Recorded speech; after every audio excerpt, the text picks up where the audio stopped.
You disgrace this name. Take the child and go. Do not come back. The snow was still on Yelisaveta's shoulders when the Duke threw her out of his house, the orphan girl still clutched in her arms. You disgrace this name, Duke Svyatopolk said, his voice flat as a blade. Take the child and go. Do not come back. She did not beg. She turned. The little girl pressed tight against her ribs, and she walked into the December dark with nothing but the clothes on her back and a secret beating quietly under her heart. 3 weeks later, his sister found him in the library with a doctor's note in his hand, and she said, very softly, Brother, the woman you threw into the snow is carrying your son. So who was the orphan girl Yelisaveta refused to abandon, even at the cost of everything? Why did the Duke truly cast her out, when half the household swears he loved her? And what will he do when he finds her, 20 versts away in a stranger's cottage, with his heir in her belly and a knife on her belt? If you want to watch a duke crawl through the snow for the woman he was too proud to keep, hit that subscribe button right now, because part 2 is where Svyatopolk learns exactly what kind of woman he just lost. The snow was already in her boots by the time Yelisaveta reached the end of the drive. She did not look back at the house. She had learned, in the 7 months she had lived in it, that looking back at things that had hurt you only made them larger, and the house on the hill behind her was already large enough. 3 stories of pale stone, 40 rooms, a west wing she had not been allowed to enter, a husband she had not been allowed to truly have. She had walked into that house in June, in a wedding veil her aunt had sewn from a curtain, and she was walking out of it in December with a child in her arms and a secret she had not yet told a single living soul. The orphan girl was not crying. That was the part Yelisaveta could not stop thinking about. A child of 4, in the cold, in the dark, being carried away from the only warm room she had known in a year, and she was not crying. She was holding on to Yelisaveta's collar with both small fists, and she was watching the road over Yelisaveta's shoulder with the calm, wide eyes of a child who had already learned, somewhere in her 4 short years, that crying did not help. Her name was Nyura. Yelisaveta had given her that name herself 3 months ago in the stables, when the child had been found half frozen behind a hay bale, with no name she could remember and no family anyone could find. The Duke's steward had wanted to send her to the parish house in Polotsk.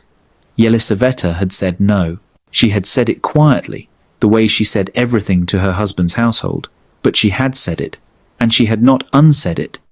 And for 3 months she had kept the child fed and warm and learning her letters in the back kitchen, and for 3 months her husband had said nothing.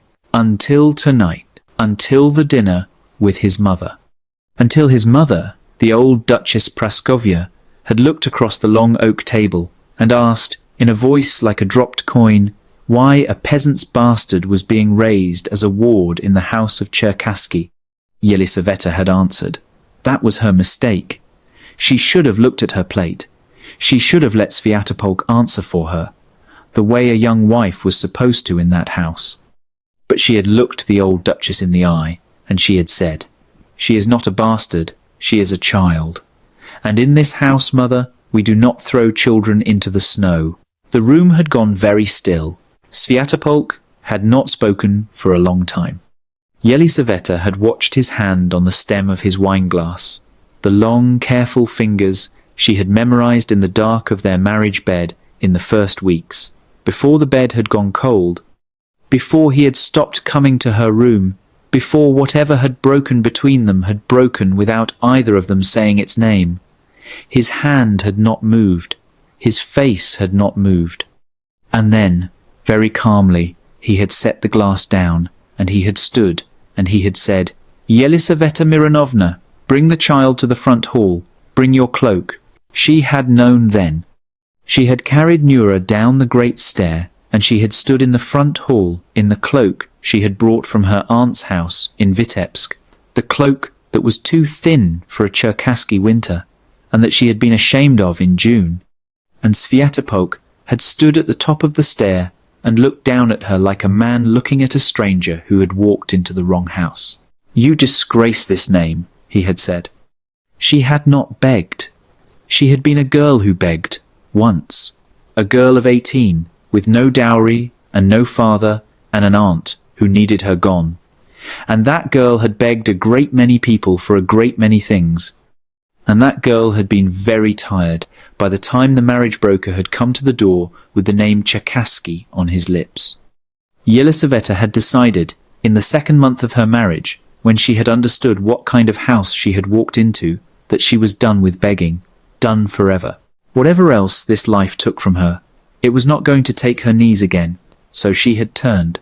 She had walked out the door. She had heard it close behind her, and she had not flinched at the sound. And she had walked down the long stone drive with Nura in her arms, and the December wind cutting through her aunt's cloak, as if the cloak were not there. She had no money.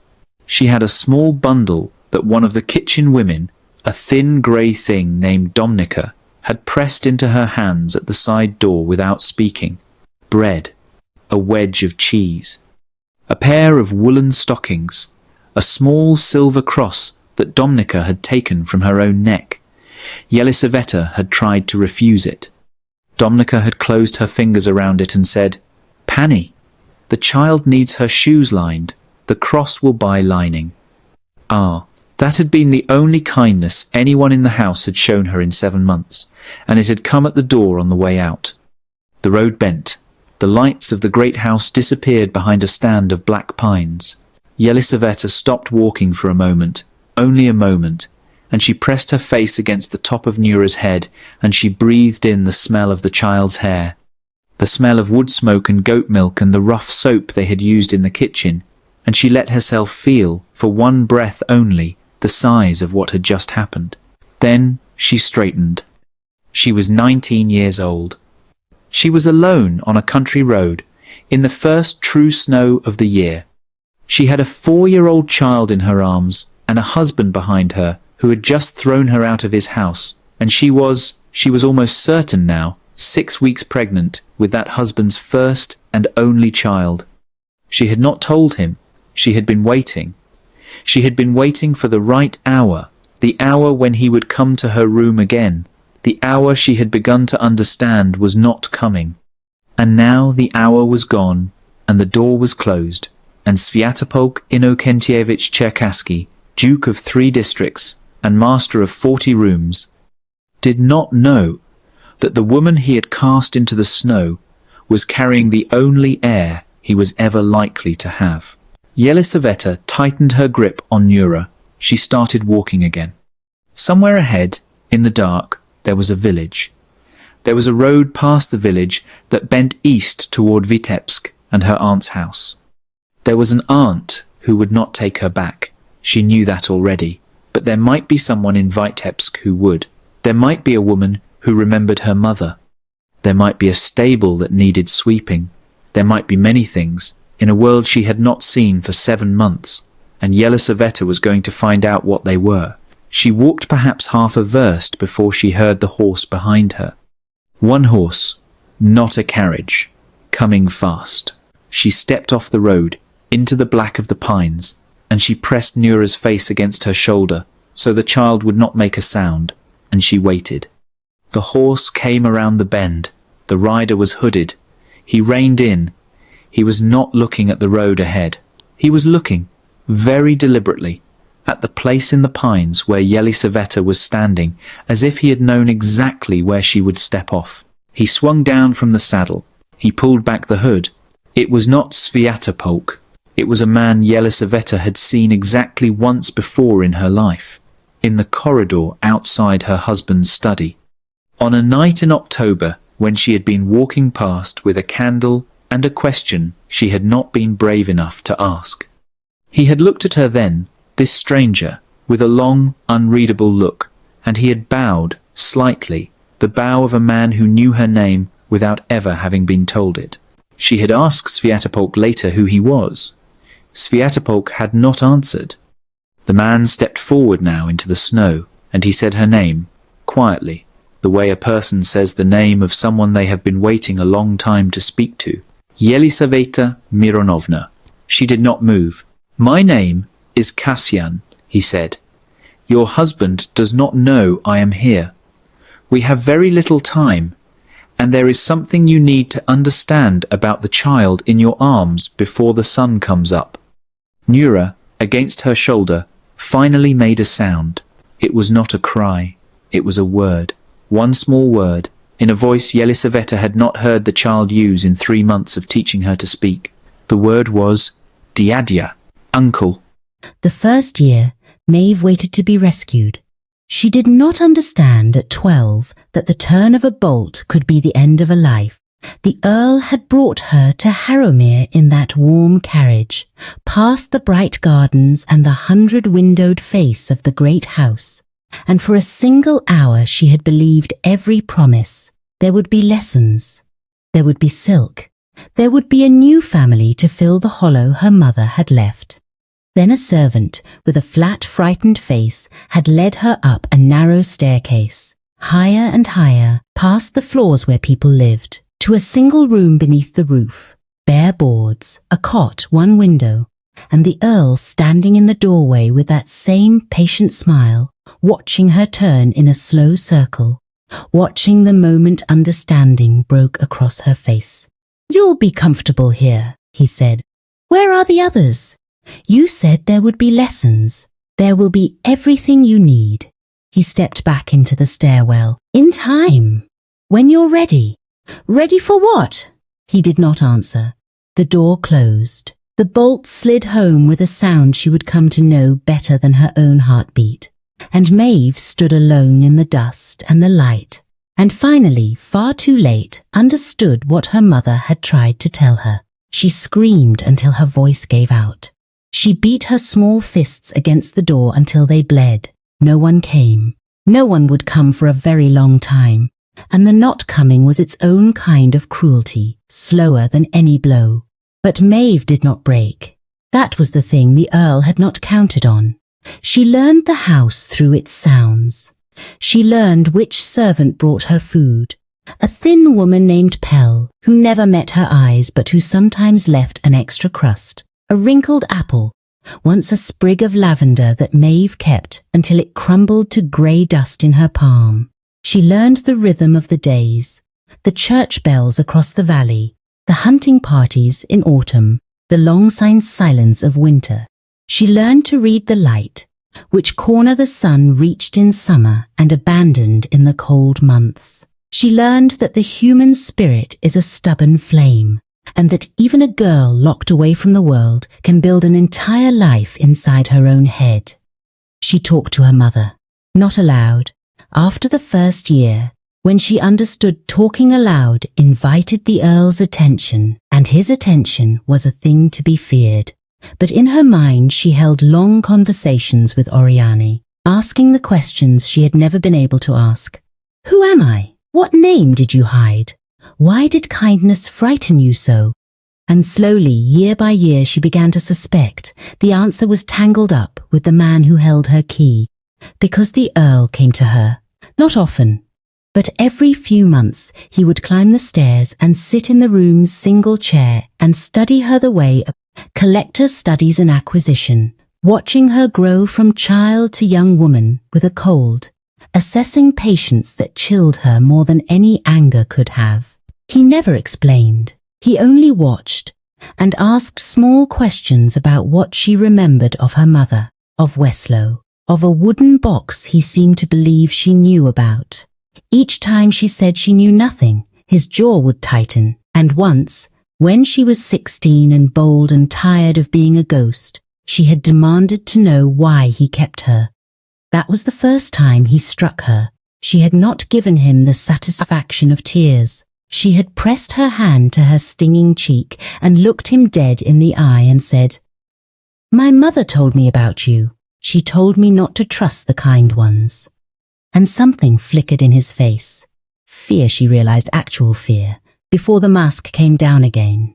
"Your mother," he said quietly, "was a thief, and you are the thing she stole." He left her with that, and she turned it over in the dark for years, never understanding, only knowing it mattered more than her own life. She was 19 when everything changed. It was an ordinary afternoon, the sun cutting its golden blades through the dust, and she was at the window as she always was, watching the gardens, the gravel paths, the world she was not allowed to touch, and then she saw them. 3 riders turning off the main road, moving toward Harrowmere at a steady, purposeful pace. Black and gold colours she did not recognize, but that made something deep in the house go still. The bolt slid back. The Earl ducked through the low door, riding gloves still on, and she heard the change in him before she saw it. The patience was gone. He was rushed, afraid. "You've been at the window again," he said. "I like the light." The back of his glove caught her cheek, and the bright room tilted, and she was on the floorboards with copper in her mouth and the old dust rising around her. He crouched down, and for the first time in 7 years his calm had cracked as running through it. "No one is coming for you," he said. "No one even knows you're alive."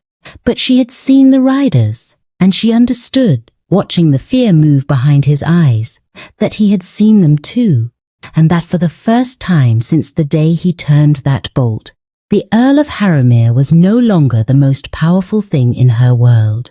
Below, faint through the floorboards, came the sound of horses in the courtyard, a fist hammering on the great front door, and a voice, raised and ringing with an authority that made the Earl go white, demanding entry in the name of the crown.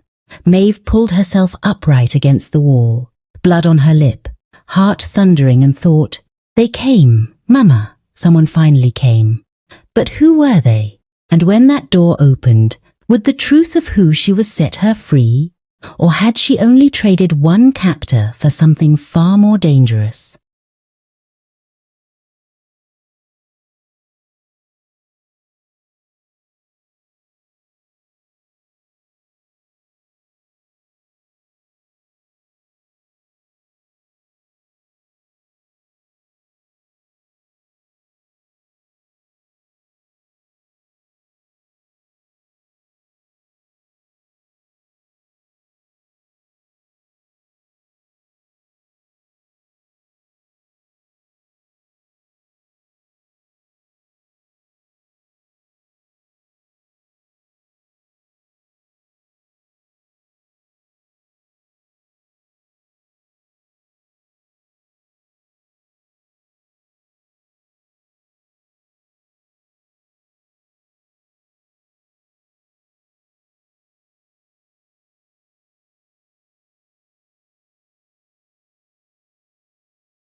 The yellow window of the little house grew closer.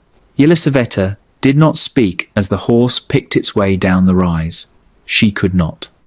The words Cassian had said on the ridge were still settling inside her, like stones dropped into a deep well, and she was waiting, the way her father had taught her once to wait, for the sound of them hitting the bottom. His own blood. Her husband had known, for 3 months, while she had carried the child up the back stair at night, because the front stair was forbidden, while she had stolen warm milk from the kitchen, because the steward would not order any for a foundling, while she had patched the child's one wool dress with thread from her own wedding linens, because the Duchess had refused to authorize a new one, Svyatopolk had known.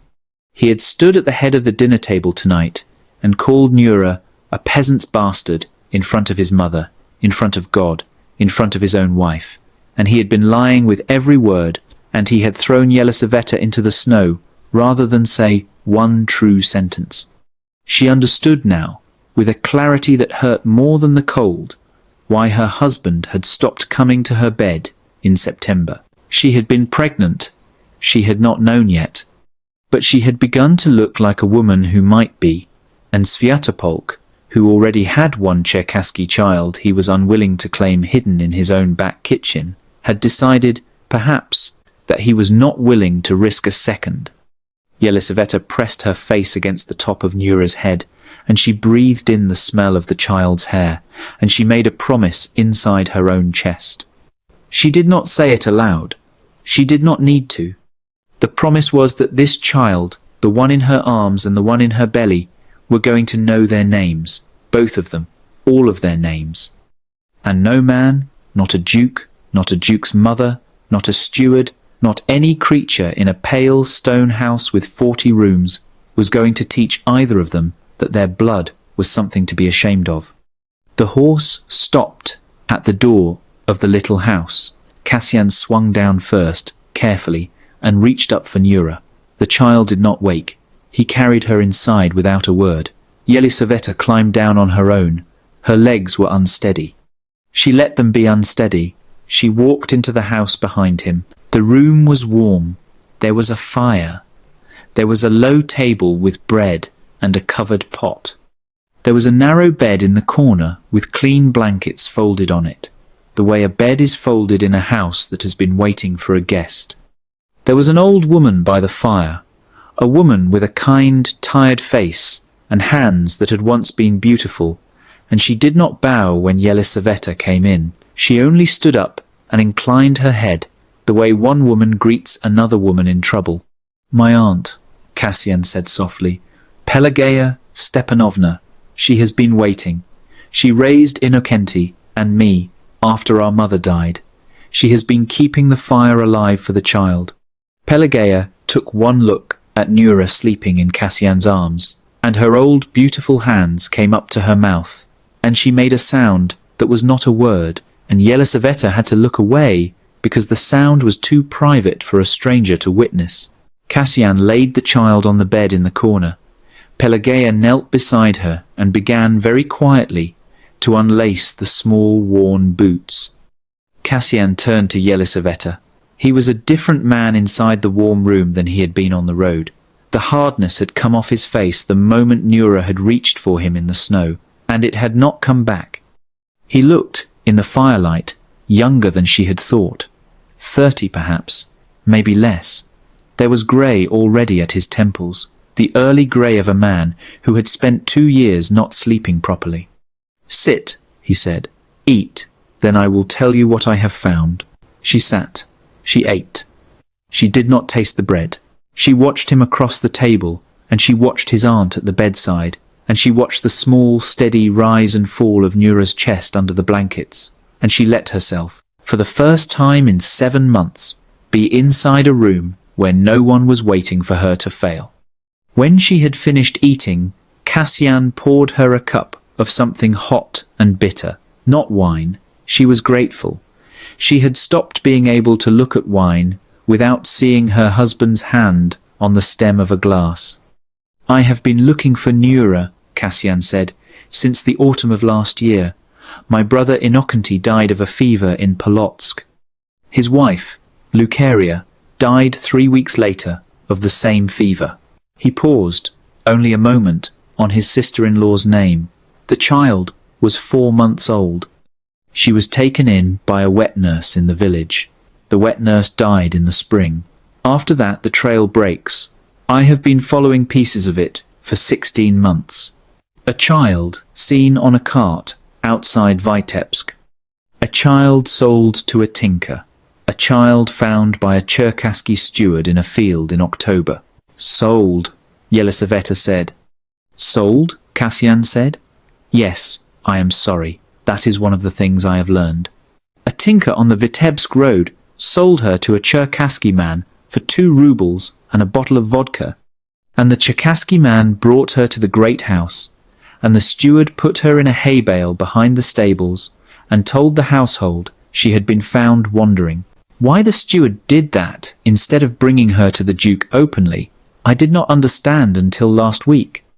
And last week, Kasyan looked at her for a long moment. Last week, he said, I learned that the steward was not acting alone. He was acting on the Duchess's orders. Your husband's mother, Praskovia, has known about Nura since October. She arranged for the child to be brought into the house quietly so that she could decide, herself, what to do with her. She did not tell your husband. She did not tell you. She has been watching for 3 months to see what kind of wife you were. Yelisaveta set the cup down. What kind of wife? The kind, Kasyan said carefully. Who would notice? Who would care? Who would defend a foundling at her own table in front of the Duchess of 3 districts? She was testing you, Yelisaveta Mironovna. She had been testing you since October, and tonight, when you passed the test, she sprang the trap. Because a wife who would defend Innocenty's bastard would also, eventually, defend her own children's claim to the Cherkassy name against a mother-in-law who has spent 30 years deciding which Cherkassy children count. The Duchess could not have that. So she made certain, tonight, that your husband threw you out before you became a problem she could not solve quietly. Yelisaveta did not move for a long moment. My husband, she said slowly, did not throw me out for taking in a peasant. No. He threw me out because his mother decided I was dangerous. Yes. And he obeyed her. Kasyan was quiet. He obeyed her, he said at last. That is the kind of man your husband is, Yelisaveta. I am sorry. I would have told you this in October if I had been able to reach you. The Duchess intercepts all letters into that house. I tried 3 times. I did not try a 4th because I did not want to put you in danger before I could come for the child. She closed her eyes.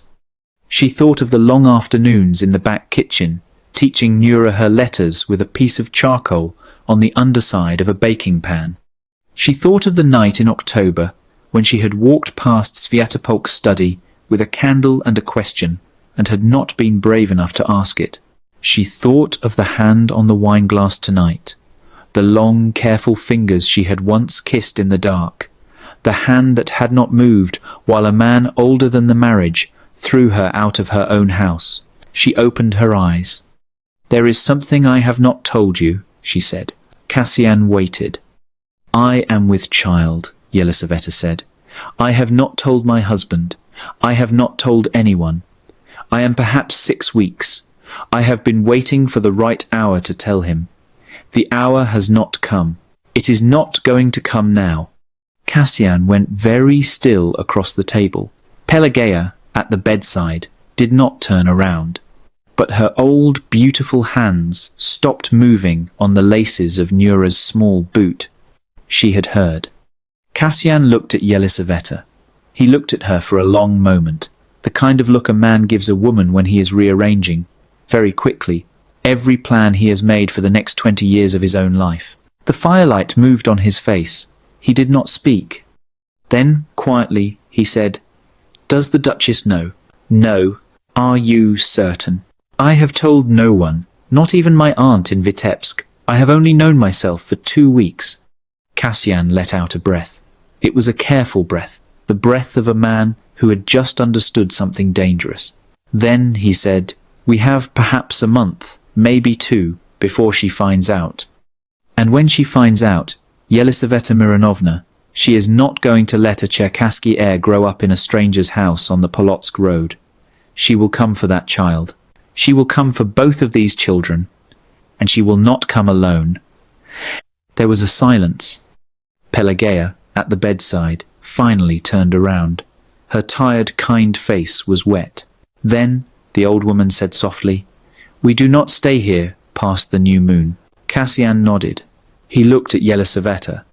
"I am going to ask you something," he said, "and I want you to understand that you can say no, and nothing in this house will change if you do. The fire will still be lit. The bed will still be yours. The child will still be safe tonight. Do you understand?" "Yes. I am going to ask if you will let me take you to a place the Duchess cannot reach. It is not in this province. It is not in this empire. It is a place my mother's family came from before they came east. It is small, it is cold. It is not what you were raised to. But there is a house there, and a name there, and a priest there who owes me a great debt. And if you will let me, Yelisaveta Mironovna, I will take you and these 2 children there, and I will keep all 3 of you alive." She looked at him. He had not moved across the table. He had not reached for her hand. He had not said a single word that touched the place inside her, that had begun to shift on the horse in the snow. He was offering her, plainly, a roof and a road, and his own name as a shield, and he was offering it the way a careful man offers a wounded animal a piece of bread, with the hand kept low and the eyes kept steady. She did not answer yet. There was a sound outside. Not a bell this time. Hooves. Many hooves. Not one rider. 6, perhaps. 8. Coming down the road from the ridge they had ridden down themselves an hour ago, and coming fast. Kasyan was on his feet before Yelisaveta had finished hearing them. Pelageya was already lifting Nura, blankets and all, off the bed.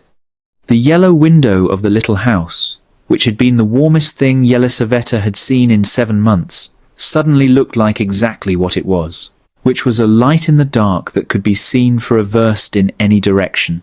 Kasyan looked at Yelisaveta across the room. "Decide now," he said. Aunt Anfisa was waiting in the front hall with a candle, exactly as Taisia had imagined. She was not what Taisia had imagined. Anfisa Petrovna was small, smaller than Taisia, a neat woman of perhaps 60, in a black wool dress that had been good in 1830, and was still good now, with iron-grey hair, pinned up in 2 simple coils and eyes the same river, ice-grey as her nephew's. She did not have the black fish in the left eye. She had, instead, a way of looking at a person that suggested she was reading something behind the person's face that the person had not yet read themselves. She looked at Taisia for perhaps 3 seconds. Then she said, "Yes." Yaropolk, behind Taisia, let out a breath she had not known he had been holding. "Aunt Anfisa," he said, "this is Taisia Mironovna." "I know who she is, Yaropolushka. Take off your coat. The girl is half frozen. Come with me, child. The bath is hot. You will eat after." That was how Taisia entered the great pale house of the Yaropolks. Not on the arm of the Duke, with announcements, with bells. On the small firm grip of an old woman in a black wool dress, who walked her up 2 staircases and into a bedroom that was larger than the entire ground floor of her mother's cottage in Krasny Brod, and who said, while a girl with a quiet face and a clean apron poured the last of the hot water, "There are night clothes on the bed. They will be too long. We will alter them tomorrow. There is a tray under the cloth on the table. Eat what you can. Sleep if you can. My nephew will not come into this room tonight. I will not come into this room tonight. There is a bell by the bed. Ring it if you need anything at all. Do you understand me, Taisia Mironovna?" "Yes, Anfisa Petrovna." "Good girl." The old woman closed the door behind her. Taisia stood in the middle of the room for a long moment. She did not bathe yet. She did not eat. She did not sit on the bed. She walked slowly around the edge of the carpet the way she had walked around the edge of fields in her aunt's village when she was a child. And the grass was too high to step into. The walls were pale green. There was a painting over the fireplace of a woman with a small dog. There was a writing desk by the window. There was a book on the writing desk. She crossed to it. It was a small French primer in green leather, not hers. A different one. Newer. Untouched. He had bought it, she understood, sometime in the last 17 years, and had kept it in this room, in this house, on this desk, against a morning he had not been certain would ever come. She did not open it. She sat down at last on the edge of the bed, in the dress with the wine stain on the cuff, and she pressed her hands against her face, and she did not cry. She had not cried in 11 months. She did not cry now. But she sat for a long time with her hands over her face, and she let her body shake, and when the shaking was done, she stood up and took the bath. She slept. She had not expected to. She slept the way a body sleeps, that has finally been put down inside a room with a door that locks. She woke at dawn. The light was grey. There was a small movement at the foot of her bed. She sat up. Anfisa Petrovna was sitting on a low stool by the foot of the bed, in the same black wool dress, with a tray on her knees, and the door behind her was open, and Yaropolk was standing in the doorway with his arms crossed, and his eyes on the floor, like a man waiting outside a room he had been told not to enter. "Sit up properly, child," Anfisa said. "Eat. We have a great deal to do today. My nephew has been standing in that doorway since the bells of the cathedral rang at 5. Yaropolushka, come in. She is decent." He came in. He did not look at Taisia in the bed. He sat down in the chair by the writing desk. He set on the desk a thin leather folder. "Eat first," he said, "then the papers." "Aunt Anfisa, please stay. I am staying." Taisia ate. She did not know what she ate. Bread, she thought. Honey, a boiled egg. The old woman watched her eat the way her own mother had watched her eat once, with the small, patient eyes of a woman who had been counting other people's meals her whole life. When the tray was empty, Yaropolk opened the folder. "Taisia," he said, "what is the name of the man you have always believed to be your father?" She blinked. "Miron Pavlovich. My mother was his widow. He was a clerk in Krasny Brod. He died before I was born. And do you remember his face?" "No, he died before I was born, I have told you. Do you have anything of his?" "A miniature, a signet, a ring." "No. My mother had nothing of his when she died, only her wedding ring, and that was sold the winter of the fever to buy bread. There has been nothing of his my whole life." "Why?" Yaropolk looked at his aunt. Aunt Anfisa, on the low stool, nodded once. "Tell her," the old woman said. Yaropolk turned the folder. He set it on the bed across Taisia's knees, open. There was a paper inside it. The paper was old. The hand on it was a hand she did not know, but the seal at the bottom was a seal she had seen once in her life, on a coat she had stood beside in a courtyard when she was 9, before the carriage drove away, the seal of the Yaropolks. "My father," Yaropolk said quietly, "was not a faithful man, Taisia. My mother knew this. My aunt knew this. Half the province knew this. He had 3 children that he acknowledged. He had, by my aunt's count, perhaps 7 or 8 that he did not. He took, my aunt tells me, a particular interest in widows. He did not marry them. He provided for them in small ways when he remembered. He was not a kind man. He was not a cruel man. He was, my aunt says, a man who used his name lightly and who left other people to carry the weight of it after him." Taisia was very still. "My mother." "Your mother," Anfisa said, from the stool, "was the widow of Miron Pavlovich. That part of your name is true. Miron Pavlovich was a clerk in Krasny Brod, and he died of a chill in the spring, before you were conceived. Your mother was a young widow with no children, 24 years old, and very beautiful, and very alone, and my brother Sebastian stopped in Krasny Brod in the autumn of that year on his way north to a hunt. He was in the village for 1 week. Your mother was already in mourning. He did not press her. He did not need to. He was charming, child, when he wished to be. The world is not always made of villains. Sometimes it is made of charming men who break things by accident and then ride away. He rode away. Your mother did not write to him. She did not believe in writing to men who had ridden away. She bore you alone. She kept Miron Pavlovich's name on you, because the name was hers to give, and the village was kinder to a widow's child than to a duke's leavings. She raised you under his name. She was right to. I would have done the same. Taisia could not breathe. My father, she said. My brother, Anfisa said gently. Yes, child, my brother Sebastian Antonovich. He died 4 years ago. He never knew you existed. I am almost certain of that. He kept poor track of his own debts. Then how do you know? Anfisa looked at her nephew. I knew, Yarapolk said, because I knew, since I was 12. I sat in your orchard for 2 weeks, Taisia. I watched my father look at your mother twice in that same week, when he was well enough to come down the lane on his crutch. I was old enough already to know what my father's looking meant. I watched your mother send him away with a basket of apples, and a smile that was not a smile. I have known since I was 12 that you might be my half-sister. The word hit her in the chest like a hand. She did not move.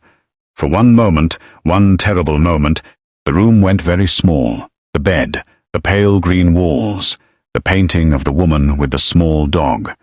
All of it folded inward, the way a wet paper folds. Then Anfisa said sharply, Yaropolushka, finish. I am finishing. He did not take his eyes off Taisia. Listen to me. I have known since I was 12 that you might be. I went away from your village believing it.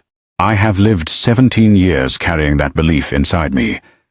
It is the reason I have never married Taisia. It is the reason I came back to this province 2 years ago and began, quietly, to ask my aunt the questions my father would never have answered. It is the reason I sat in your kitchen last night drinking the Count S.'s wine instead of arriving at her front door. I had to be sure before I touched you. I had to be sure before I spoke a word in that hall. Sure of what? She whispered. Sure that you were not. Anfisa stood up from the stool. Taisia Mironovna, the old woman said. She was holding a second paper now. She had taken it out of the folder while Yarapolk was speaking. Look at me, child, look up. Yes, good. This paper is from the priest of Krasny Brod, Father Zosima. He is 91 this year.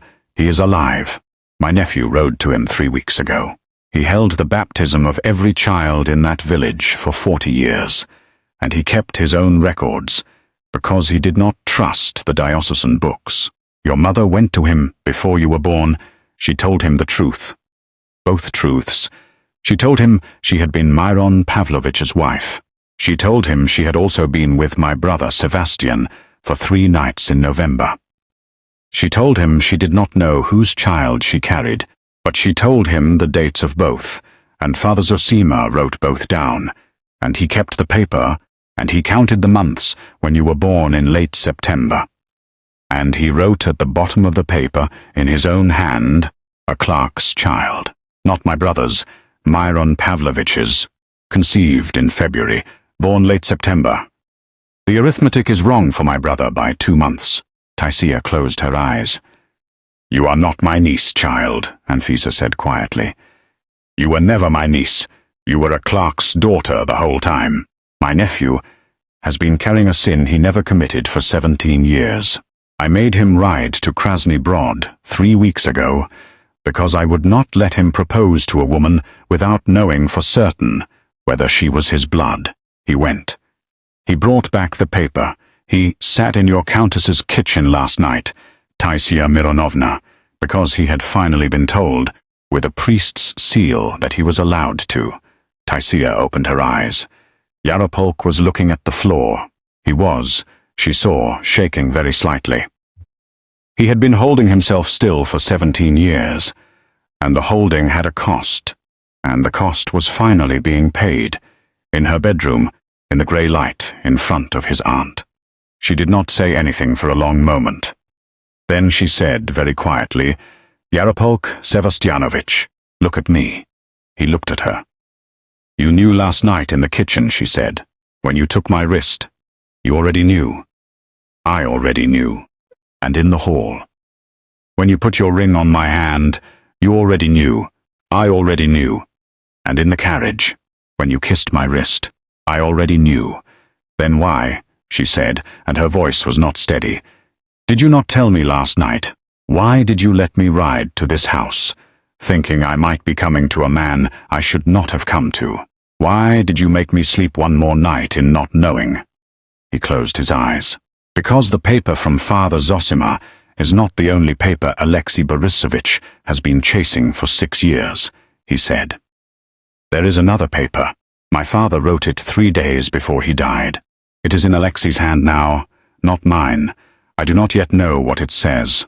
I know only that it concerns you, and that my father wrote it after he had begun to wonder, in his last illness, about a village girl in Krasny Brod he had heard mentioned in his own son's letters home from a tutor.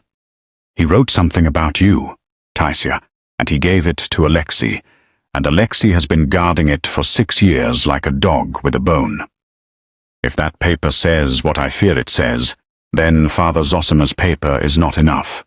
2 papers, child. 2 papers say different things, and one of them is in the hand of a man who stood up in a dinner hall last night and went white at the sound of your name." Anfisa, by the bed, drew in a slow breath.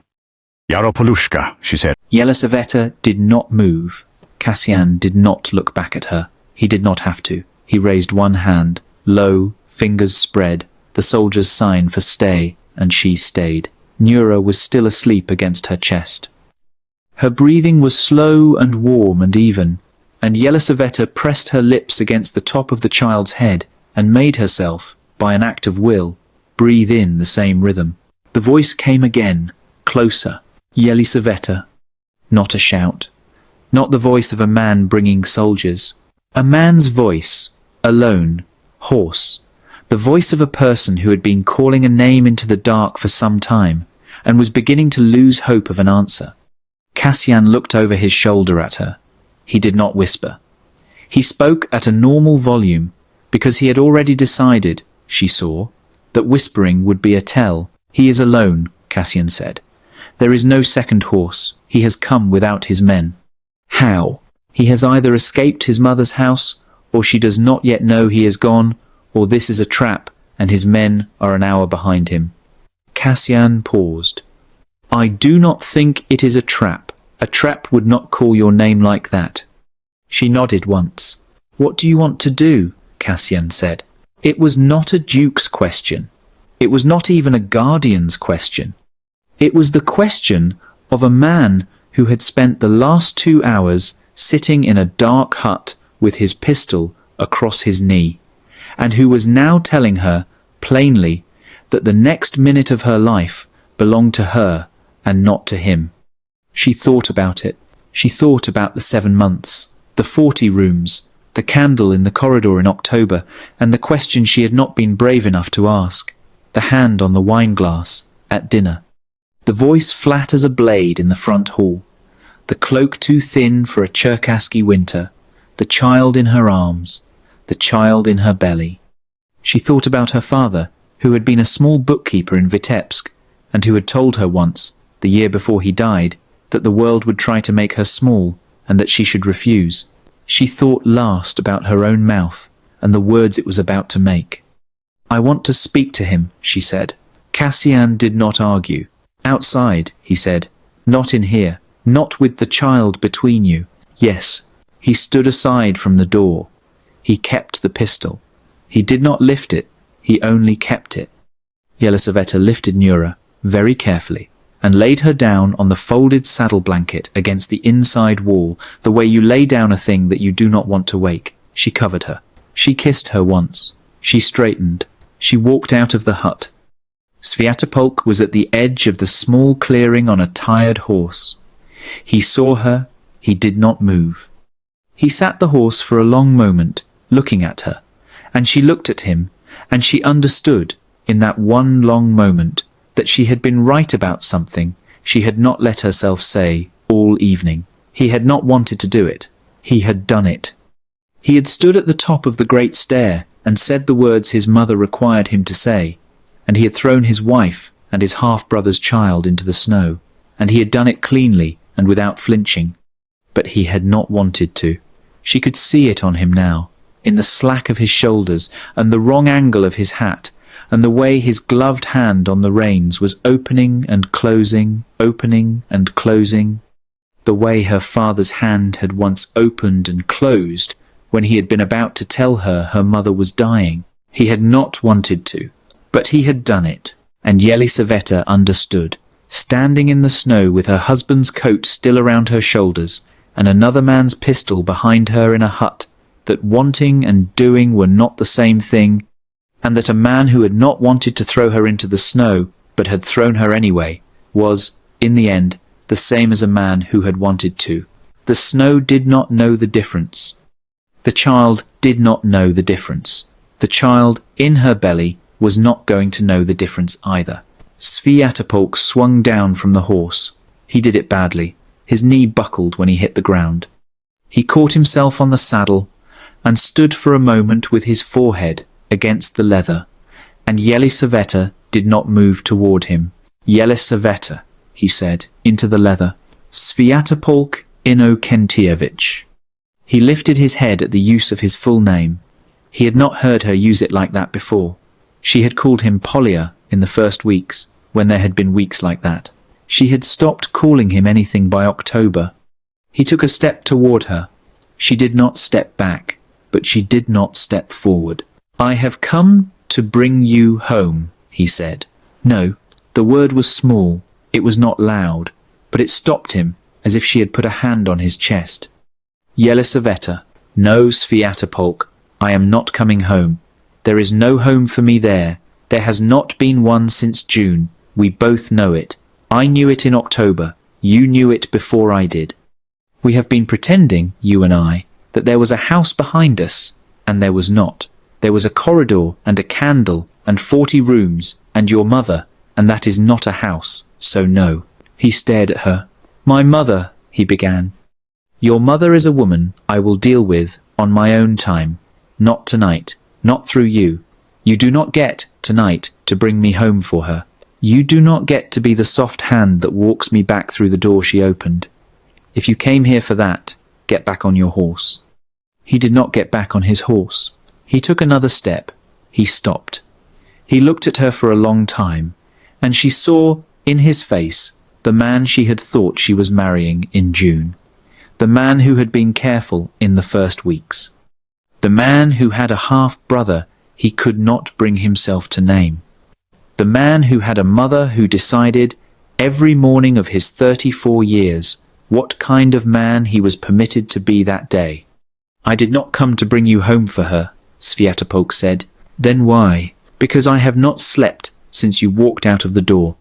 Because I have understood, in 7 hours on a horse, that I am the kind of man who throws his wife into the snow when his mother tells him to, and I do not want to be that kind of man any more. I do not know how to stop being him tonight. I do not know if I can stop being him at all. But I came to tell you that I know it. And to tell you that the child Neura is my brother's daughter, and I have known it since October, and I am sorry, Yelisaveta. I am sorry to her. I am sorry to you. I am sorry to my brother, who is dead and cannot hear me. I have been a coward in my own house for 34 years, and I did not understand it until you walked out of the front door tonight with a child in your arms and did not beg me to open it again." She did not move. "That is the most honest thing you have ever said to me, Svyatopolk Inokentievich. I know it does not change anything." He closed his eyes. "I know. I am not coming home. Not tomorrow. Not next month. Not in a year. There is a child in my arms and a child in my belly, and I am going to give both of them a life that does not have your mother's hand on it. I am going to give them their names. All of their names. I am going to raise them, Svyatopolk, in a house where the word bastard is not used at the dinner table. Not by anyone. Not ever. He opened his eyes. A child in your belly. She had not meant to tell him. The words had come out of her without her permission. She let them stand. She did not take them back. Yes, she said. He swayed slightly on his feet. How long? He said. 6 weeks. Yelisaveta. I am not asking you for anything, Svyatopolk. I am telling you because you asked an honest question with your face, and I do not lie to honest questions. The child is yours. It will not bear your name. It will bear mine. I am taking my mother's name back. The Cherkassky name has cost me enough. He stood for a long moment in the snow, with his head down. Where will you go? He said quietly. Somewhere. Your mother cannot reach me. There is no such place inside this empire. Then I will go outside this empire. He lifted his head. He looked at her. Then he looked, past her, at the door of the hut. Cassian had stepped out into the small light. He had the pistol at his side, lowered, but not put away. He did not speak. He only stood at the door, and Svyatopolk looked at him, and Svyatopolk understood, in the way men understand each other, across snow, exactly who this man was, and exactly what he had been doing in his life for the last 16 months. Cherkassky, Svyatopolk said softly. By the back door. Yes, Cassian said. You are the brother. I am the brother. Svyatopolk closed his eyes again. Yelisaveta saw something in his face break, very quietly, the way a thing breaks inside a man who has just understood that the world has been larger than him for a long time, and he has only just been told. He reached, slowly, into the inside of his coat. Cassian's pistol came up an inch. Svyatopolk lifted his other hand, palm out, and pulled from the coat not a weapon, but a small leather purse, heavy. He held it out to Yelisaveta across the snow. For the road, he said. It is not penance, it is the law. You are still my wife in the eyes of the church. A wife is owed her keeping. Take it. She did not move toward him. Cassian said, quietly, behind her, Take it, Yelisaveta. He is right. Not for him, for the children. She took it. She did not thank Svyatopolk. She did not have a thank you in her for him tonight. Perhaps she would, in a year. Perhaps she would not. She put the purse inside her own coat. Svyatopolk Inokentievich, she said. Yes. Go back to that house. Bury your mother in your own time. Do not bury her for me. Do not bury her for your brother. Bury her for whatever small piece of you is still alive after 34 years in her hand. And when you have buried her, if you ever want to know your child, you will write to me through the priest in Polotsk who knows Cassian. You will not come. You will write. And I will decide then whether the child will know your face. Do you understand me? He bowed his head. I understand, he said. Yelisaveta, I am sorry. I know.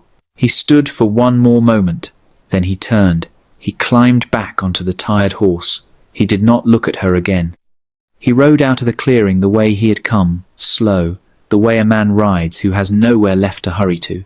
Yelisaveta watched him until the pines closed behind him. Then she turned to Cassian. He was already lowering the pistol. He will not send his mother's men, Cassian said. Not tonight. Maybe not ever. How do you know? Because he came alone, in the cold, on a tired horse. A man who is going to send his mother's men does not come alone first. He came to be told no by you in person. He has been told. He will go home, and he will be the man he was before you, but he will not come for us. I have seen the face of a man who has stopped fighting. He has stopped. She nodded. She did not feel triumph.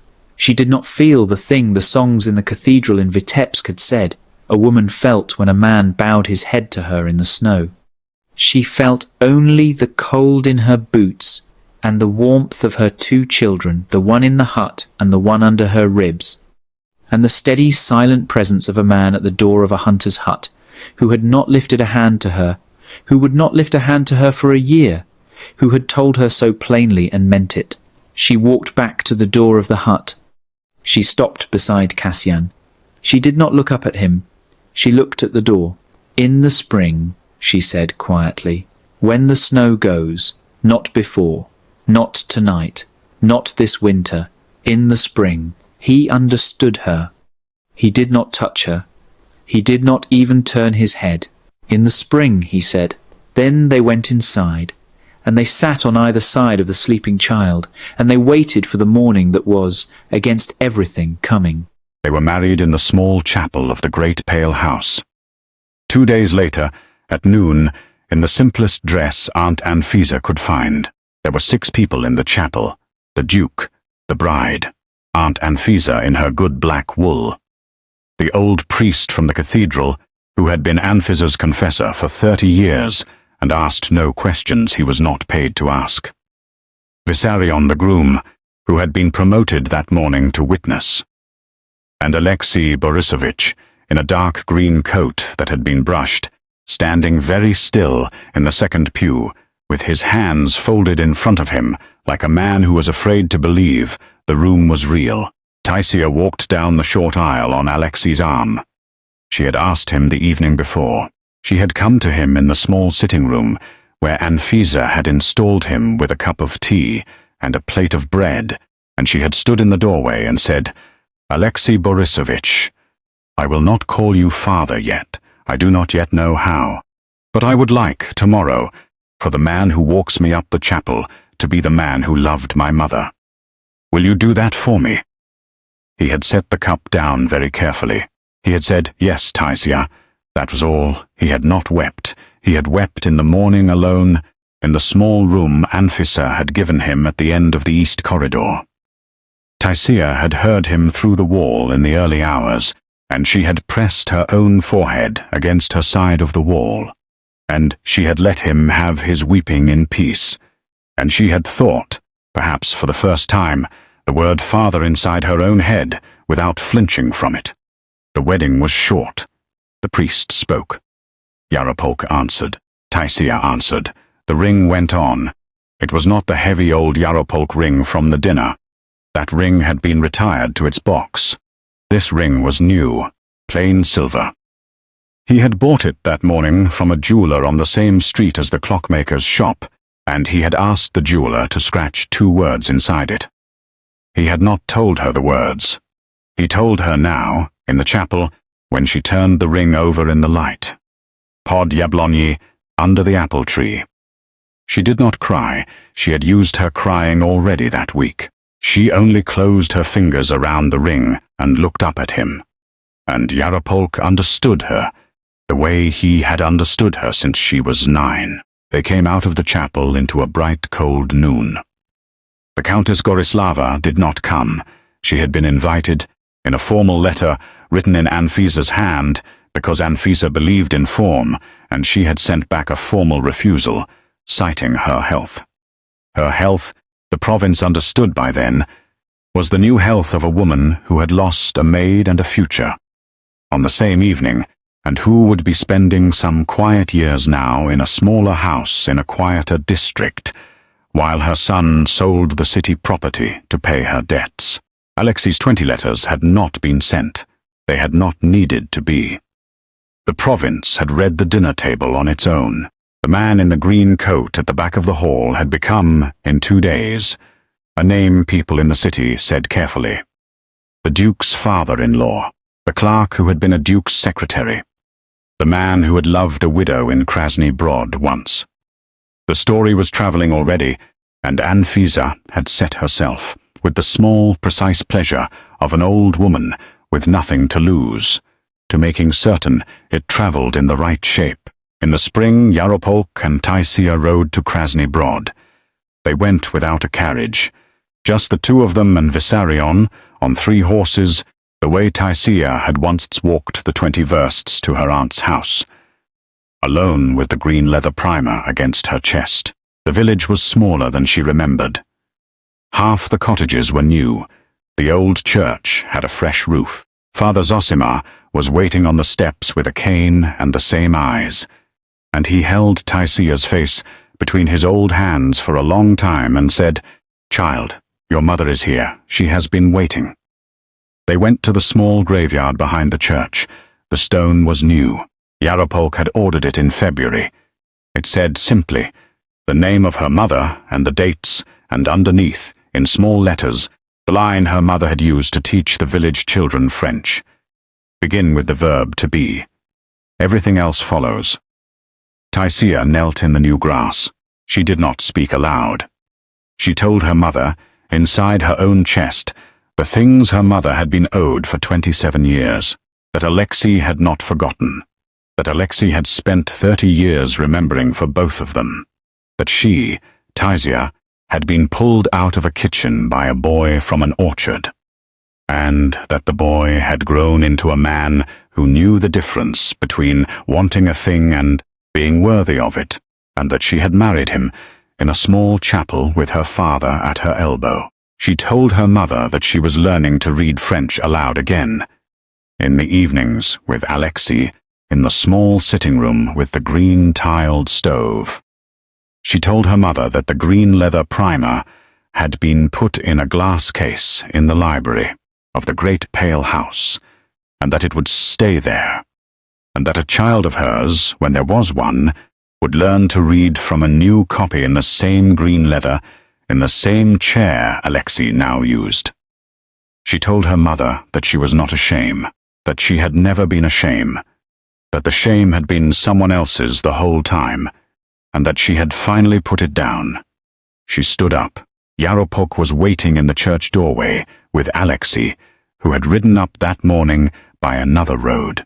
Father Zosimar was sitting on the step with his cane across his knees. The bells of the small church had begun their noon ringing. Taisia walked back across the grass to her two men.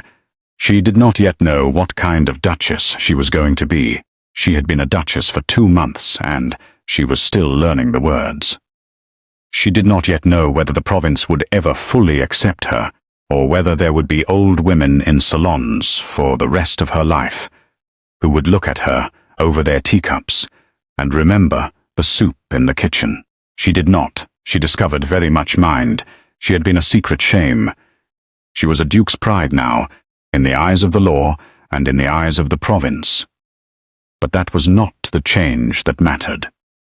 The change that mattered was smaller than that. It was the ring with 2 words scratched inside it. It was the old man on the church step. It was the man in the green coat who had finally been allowed to stand at the front of a chapel.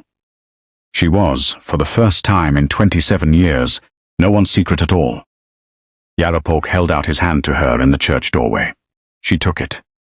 If her story moved you, my loves, if you cheered when Svyatopolk pulled her out of that kitchen, if you wept when Alexei finally got to walk her up the aisle, please tap that subscribe button and ring the bell, because there are more women like Taisia on this channel waiting to be heard, and I will keep testing their stories as long as you keep coming back for them. Thank you, from the bottom of my heart, for staying with her to the end. I will see you in the next one.